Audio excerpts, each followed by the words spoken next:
వదిలితే కర్మ వదులుతాయని అంటుంటారు పెద్దలు. కానీ ఈ రేవంతం కేసీఆర్ కుటుంబం పంచాలి చల్లకుండా అబ్బా అబ్బా అబ్బా అబ్బా అబ్బా ఎక్కడి పంచాలి మళ్ళా మోపై కూర్చుంటులా ఇక చూడు కథ ఎట్లా ఉంది. కన్న కడుపు మంచిదైతే పెంచిన వారికి పేరు వస్తుంది అన్నట్టు కష్టపడ్డోళ్ళ చేతులకు కష్టపడే బతుకుల అంటగడిపిండుల్లా. ఇగో రేవంతం సారు ఏమనుకొస్తుండో ఈరోజు రామోనాన్ని అందిస్తున్నాడు పక్క నుంచి.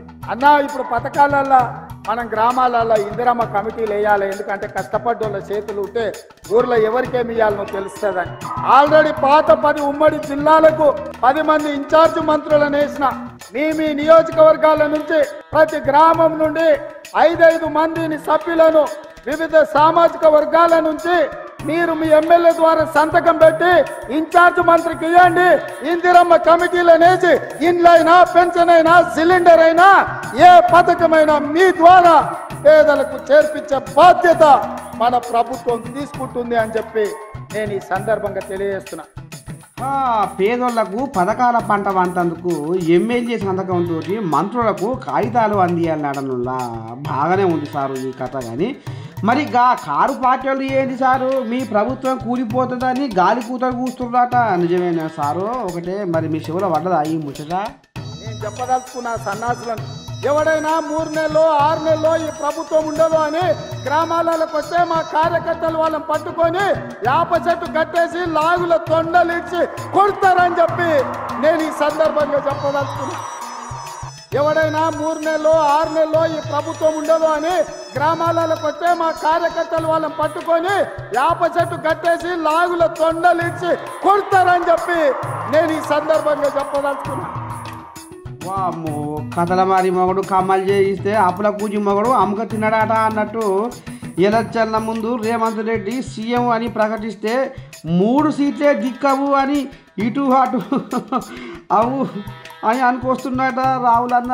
ఇది ఏమంటే సీఎం సారు ఆ సన్నాసుడు అంటుండు ఎన్నికల కంటే ముందు రేవంత్ రెడ్డి పేరు చెప్తే 3 సీట్లు రాకపోతుండే అని. నేను ఇవాళ ఈ వేదిక మీద నుంచి ఆ సొల్లు వాగుడు వాగే కేటీఆర్కి సవాలు విసురుతున్నా. బిడ్డ ఇవాళ నేనే ముఖ్యమంత్రి, నేనే పిసిసి ప్రెసిడెంట్ను. రేపు రాబోయే పార్లమెంట్ ఎన్నికల్లో నేను సవాలు విసురుతున్నా. నీ చేతనైతే దమ్ముంటే నువ్వు మగోడు అయితే ఈ తెలంగాణ రాష్ట్రంలో బిడ్డ ఒక్క సీటు గెలిచి చూపించు. నీ అయ్యా నువ్వు వస్తావో నీ అయ్య వస్తాడో మా కార్యకర్తలు చూసుకుంటారు. బిడ్డ నువ్వు అనుకుంటున్నావా అల్లా టప్పగాడని? అల్లా టప్పగాలం కాదు, అవులగాళ్ళలాక అయ్య పేరు చెప్పుకొని కుర్చీలో కూర్చోలేదు సన్నాసోడా. కింది నుంచి కార్యకర్తగా కష్టపడి జెండాలు మోసి లాఠీ దెబ్బలు తిని నీ అక్రమ కేసులు ఎదుర్కొని చెర్లపల్లి చెంచల్ కూడా జైల్లో మగ్గినా భయపడకుండా లొంగిపోకుండా నిటారుగా నిలబడి నిన్ను నీ అయ్యను నీ బావను పొందబెట్టి ఇవాళ కుర్చీలో కూర్చున్నాం. ఆగే కప్పలు కూస్తే వర్షం పడినట్టు ఈ కయ్యాల ముచ్చట తర్వాత ఇంటాం. కానీ కేసీరావుకు చెంచల్గూడ జైలులో 2 బెడ్రూమ్ ఇల్లు కట్టిస్తా అని ఆనాడు అన్నవాట మాట తప్పుతున్నవాట. ఎందుకు మర్చిపోయిండు ఈ 2 బెడ్రూమ్ ఇల్లు? కేసీరావు కట్టిస్తానన్న ఇల్లు ఎక్కడ వాయే అని ఇప్పుడు యాదికి వస్తలేదా ఏంది ఏం కథ? మేము యాది చేస్తున్నాము అని అనుకుంటుర్రే ఊరోళ్ళు. మరి దీని మీద ఏమంటావే ఓ రేవంతం అన్నా?